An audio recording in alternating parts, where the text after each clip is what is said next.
A couple more things on simple buttons. I've gone back to the layer where I originally had placed a simple button where I have the background and the surfer.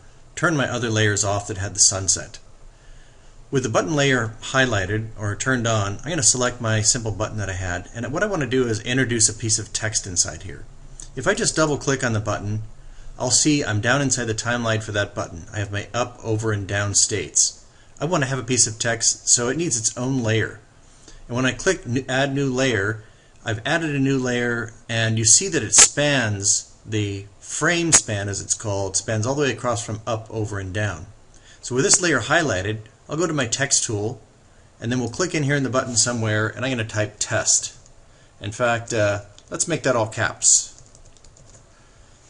Once I have this piece of text, we can look in the property inspector and make all sorts of adjustments.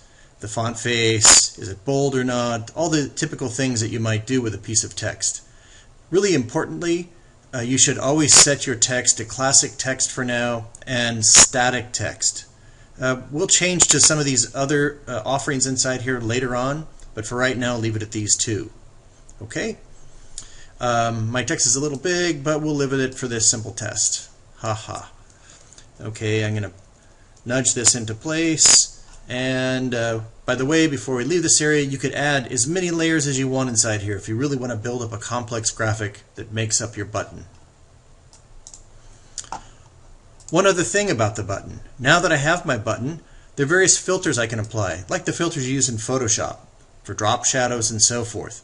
If we look in the property inspector with the button selected, and this is only available once something has been turned into a symbol, we'll see in the far lower left corner here something called Add Filter. If I click on that, and you can't see any of this because it's all off my screen capture software, there's a whole list of filters that could be added to the button. One of those happens to be drop shadow. And if I select that, I now have a drop shadow placed on top of this button. You can see the properties of the drop shadow inside here. Those also could all be adjusted. You could make the shadow longer, deeper, darker, and change the angle and so forth. We could add additional filters on top of this. I'm going to go ahead and click and select and pull down to where I can find a bevel. And now I've added a bevel to my button.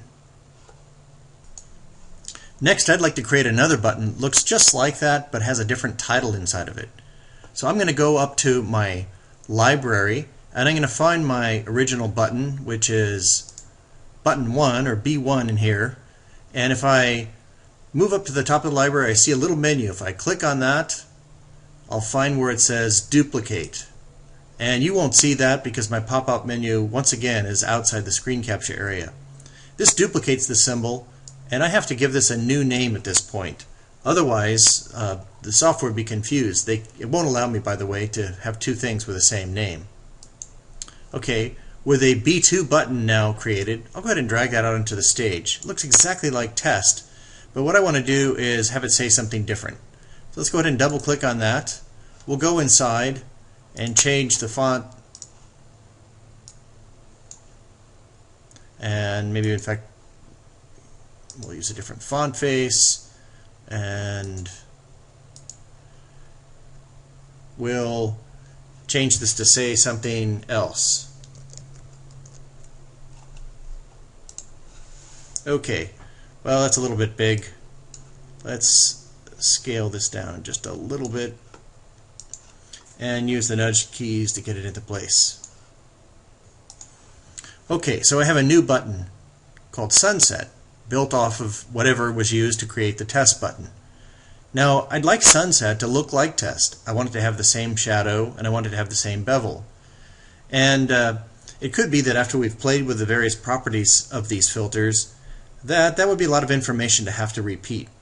So what I can do is select test, and we can come all the way down here to the bottom again, and let's roll our filters out. And we can see a place where we can copy, and this is once again off the screen, copy the filters, or copy the filters from our button. And we'll go back to Sunset and select it, and the same location we can paste, and you can also once again not see this. And all of the same filters have been applied to the new Sunset button.